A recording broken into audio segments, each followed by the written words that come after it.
भाई हमारे चैनल पे एआई से रिलेटेड इतनी भसड़ मची हुई है कमेंट सेक्शन में कि भाई एआई सीखना है, लैपटॉप बता दो, एआई के लिए बेस्ट लैपटॉप बता दो, भाई कौन सा लैपटॉप लें एआई के लिए। लेकिन इस वीडियो में मैं आपको पूरी नॉलेज देने वाला हूँ, प्लस लैपटॉप्स भी मैंने टैग कर रखे हैं। लेकिन ऐसे ही जाके लैपटॉप की लिस्ट देख के नीचे खरीद मत लेना, क्योंकि हर एक लैपटॉप अलग अलग कैटेगरी के लिए है। ठीक है, तो इस वीडियो में आपको कैटेगरी भी बताऊंगा एंड ये भी बताऊंगा कौन सा जीपीयू इंपॉर्टेंट है, कौन सा रैम इंपॉर्टेंट है, सारी चीजें जानेंगे। तो देखो, सबसे पहले जान लेते हैं आपकी कैटेगरी कौन सी है। टोटल 3 कैटेगरीज होती हैं। पहला है एआई कंजम्पशन। तो देखो, इसमें मैक्सिमम लोग चैट जीपीटी से बातें करते हैं या गूगल जेमिनाई से बातें करते हैं, इमेज जनरेशन करते हैं मिड जर्नी पे, या फिर कोई भी ऑनलाइन एआई टूल यूज करते हैं। यहाँ सारा काम क्लाउड पे होता है। आपके लैपटॉप का यहाँ पे ज्यादा रोल नहीं है, लेकिन आपके ब्राउजर पे क्योंकि बहुत सारे आप टैब्स खोलने वाले हो, तो इस कैटेगरी वाले जितने भी लोग हैं इनके लिए सबसे इंपॉर्टेंट चीज होती है रैम एंड फिर होता है सीपीयू। जीपीयू का इतना इंपॉर्टेंट रोल नहीं होता है। फिर आती है हमारी दूसरी कैटेगरी एआई असिस्टेड वर्क। इसमें काम आपके लैपटॉप पे भी होता है एंड सर्वर पे भी होता है। जैसे कि मान लो आप प्रीमियर प्रो पे वीडियो एडिट कर रहे हो एंड एआई फीचर यूज कर रहे हो, लाइक ऑटोमेटिक कट्स लगाने हैं, या फिर आपके सब्जेक्ट के बैकग्राउंड को रिमूव करना है, या फिर आपको फोटोशॉप में जनरेटिव फिल यूज करना हो, या अगर आप वीडियो कॉल कर रहे हो किसी को तो बैकग्राउंड ब्लर करना हो, या आपकी आवाज में से नॉइज रिड्यूस करना हो।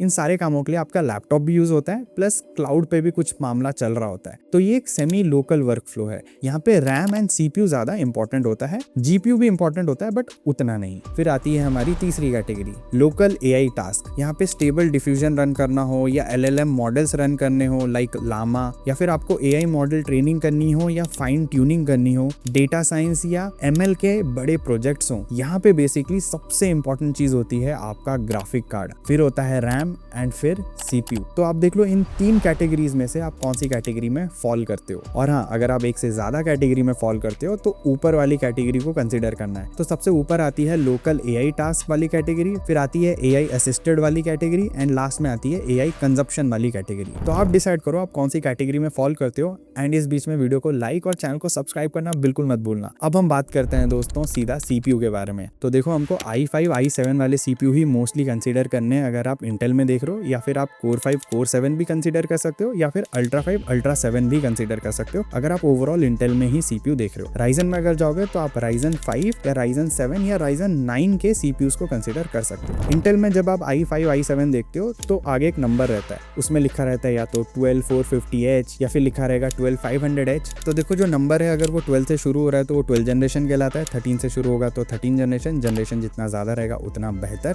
एंड इस जनरेशन के राइट साइड में आपको अगेन 3-4 डिजिट का और नंबर दिख जाता है। ये नंबर जितना बड़ा रहेगा उतना बेहतर। अगर आप core series and ultra series में देखोगे तो यहाँ पे 3 डिजिट का नंबर रहता है, या तो लिखा रहेगा कोर 5 210H, या तो लिखा रहेगा अल्ट्रा 5 125H। तो अगर 1 से शुरू हो रहा है नंबर तो ये सीरीज 1 कहलाता है, अगर नंबर 2 से शुरू हो रहा है तो ये सीरीज 2 कहलाता है। सीरीज 2 सीरीज 1 से बेटर है। अब ये भी बता दूं, इन तीनों में मतलब अल्ट्रा सीरीज में, कोर सीरीज में एंड जो नॉर्मल इंटेल की सीरीज आती है, इन तीनों में अल्ट्रा सीरीज सबसे बेस्ट है, फिर है कोर एंड लास्ट में है i5 i7 जो हमारी बेसिक सीरीज है। लेकिन जो ये कोर 5 कोर 7 वाली सीरीज है एंड i5 i7 वाली सीरीज है, इनमें इतना ज्यादा मेजर डिफरेंस नहीं है। और हाँ, अगर राइजन की बात करूं तो राइजन 5 राइजन 7 राइजन 9 जो भी लिखा रहेगा उसके आगे आपको एक नंबर दिख जाएगा, या तो लिखा रहेगा 6600H, या तो लिखा रहेगा 7535HS, या लिखा रहेगा 8840HS। तो जो फर्स्ट डिजिट है अगर वो 6 लिखा है मतलब ये 6000 सीरीज। 7 से अगर शुरू हो रहा है नंबर तो 7000 सीरीज, 8 से शुरू हो रहा है तो 8000 सीरीज। ये सीरीज जितना बड़ा रहेगा उतना बेहतर आप लोगों के लिए रहेगा। एंड हाँ,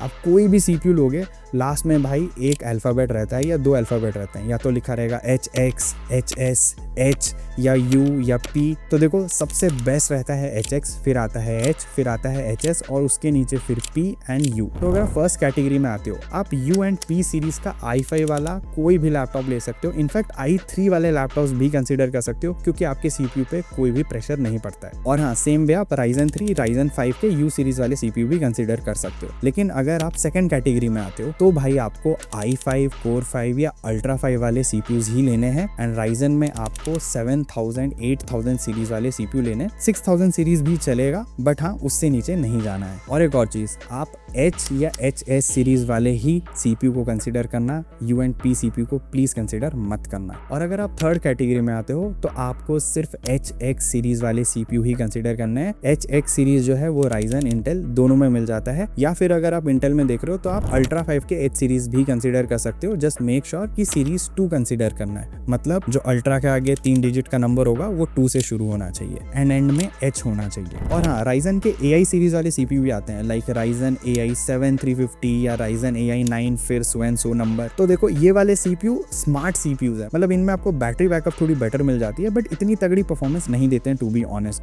तो ये जो HS HX वाले CPU ये बेटर परफॉर्मेंस निकाल कर देंगे आपको, तो इनको कंसीडर करना। ओके, अब हम आगे बढ़ते हैं और बात करते हैं भाई GPU के बारे में।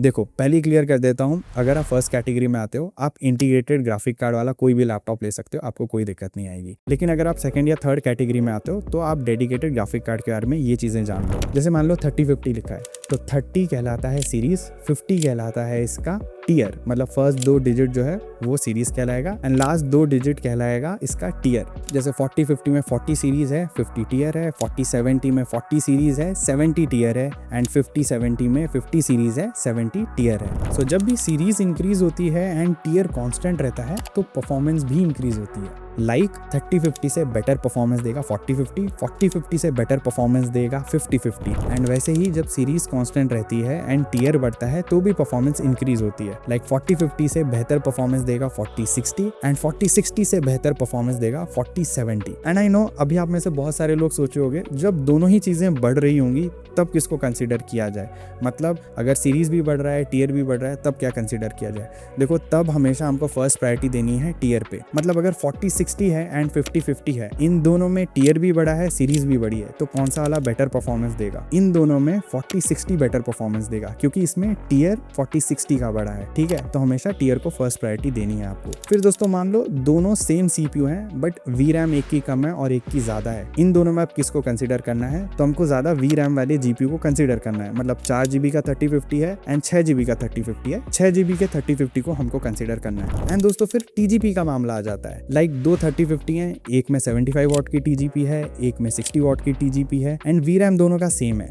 दोनों ही 4GB के ग्राफिक कार्ड है फॉर एग्जाम्पल। तो देखो जिसकी TGP ज्यादा है उसको कंसीडर करना है। लेकिन अगर दो GPU है, मान लो दोनों ही 3050 है, एक में TGP 75 वॉट की है बट वो 4GB का है, दूसरे में 60 वॉट की है बट वो 6GB का ग्राफिक कार्ड है, तो 6GB को हमको फर्स्ट प्रायोरिटी देनी है। हमेशा VRAM को या बोल सकते हो मेमोरी को सबसे ज्यादा प्रायोरिटी देनी है क्योंकि CUDA कोर्स उसमें ज्यादा होते हैं एंड हेंस मैं सजेस्ट करूंगा अगर आप थर्ड कैटेगरी में आते हो तो 6GB का ही ग्राफिक कार्ड लेना है, उससे नीचे का ग्राफिक कार्ड नहीं लेना है। ठीक है, सेकंड कैटेगरी वाले लोग आप 4GB का ग्राफिक कार्ड प्लीज एटलीस्ट ले लेना, उससे नीचे का ग्राफिक कार्ड मत लेना, मतलब आप 2050 भी ले सकते हो, 3050 भी ले सकते हो बट 4GB का तो होना ही चाहिए। तो हमने ग्राफिक कार्ड के बारे में देखो सब कुछ जान लिया, अब आ जाती है बारी रैम की।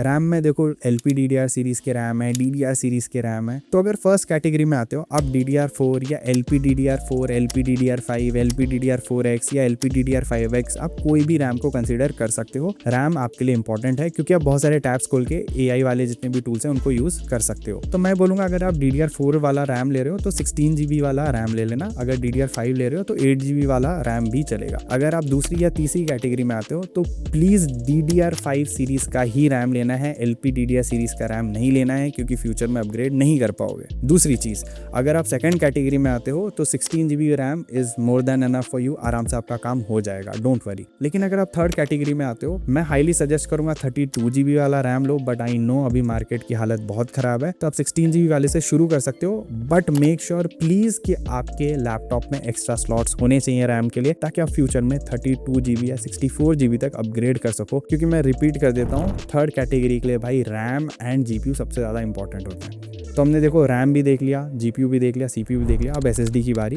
SSD बहुत ही सिंपल मामला है, देखो Gen 3 SSD है, Gen 4 SSD है, Gen 4 Gen 3 से वे बेटर है, इवन Gen 5 SSD भी आती है, वो सबसे बेस्ट रहती है बट सबसे महंगी भी रहती है। तो अगर आप थर्ड कैटेगरी में आते हो Gen 5 Gen 4 SSD आपके लिए बेस्ट रहेगी। अगर आप सेकंड कैटेगरी में आते हो Gen 4 मैं सजेस्ट करूंगा बट अगर नहीं मिल पाता है Gen 3 भी आपके लिए काफ़ी है। एंड अगर आप फर्स्ट कैटेगरी में आते हो भाई आप Gen 3 ले लो, पैसे फालतू में वेस्ट मत करना, आपका सारा काम क्लाउड पे होगा, आपको ज़्यादा जनरेशन की SSD की ज़रूरत नहीं है। और फिर बारी आ जाती है डिस्प्ले की। देखो मामला ऐसा है कि AI लैपटॉप्स में डिस्प्ले का इतना बड़ा रोल नहीं होता है, लेकिन मैं यही सजेस्ट करूंगा अगर आप सेकंड या थर्ड कैटेगरी में आते हो प्लीज़ IPS डिस्प्ले ले लेना, क्योंकि इन दोनों ही कैटेगरी के जितने भी लैपटॉप्स हैं वो महंगे ही आने वाले हैं। तो IPS डिस्प्ले बस देख लेना, OLED डिस्प्ले मिलता है तो वेल एंड गुड। अगर आप फर्स्ट कैटेगरी में आते हो तो मैं बोलूंगा अगर आपको VA पैनल मिल रहा है बट स्पेसिफिकेशंस बेटर मिल रही है, रैम बेटर मिल रहा है, तो VA पैनल ले लेना, ठीक है। IPS पैनल इतना इंपॉर्टेंट नहीं है आपके लिए। तो देखो ओवरऑल मैंने सारी चीजें बता दी एंड सारे ही बढ़िया लैपटॉप्स को मैंने टैग कर रखा है, उनके बेस्ट बाइंग लिंक्स दे रखे हैं कैटेगरी वाइज,